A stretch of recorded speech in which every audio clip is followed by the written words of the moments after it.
Panginoon, salamat sa lakas na ibinibigay ninyo sa akin. Salamat sa pagpapala. Salamat sa lagi kang nakahanda na ako'y tulungan palagi.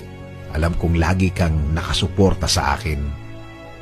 Kahit ang nasa harapan ko ngayon, ang mga nangyayari ngayon, ang mga problemang nasa buhay ko ngayon ay hindi ko maintindihan.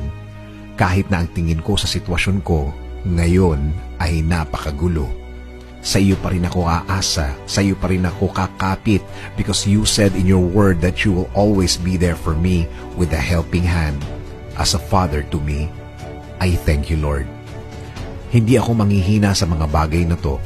Hindi ako mawawalan ng loob, hindi ako matatakot dahil naniniwala ako na lagi kang andyan para ako ay sagipin sa mga problemadong araw tulad ng mga nararanasan ko, Panginoon.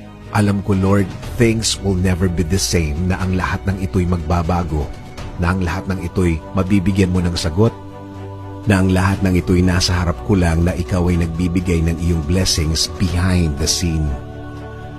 Dahil alam ko, Lord, na ako'y bahagi ng iyong plano. Plano para ako'y mapunta sa mabuti. Plano para mas mapaganda ang kinalalagyan ko. Plano para hindi ako masaktan. At plano na ikagaganda ng aking buhay, Panginoon. Sa iyo rin ako aasa, Panginoon, sa safety ng aking pamilya.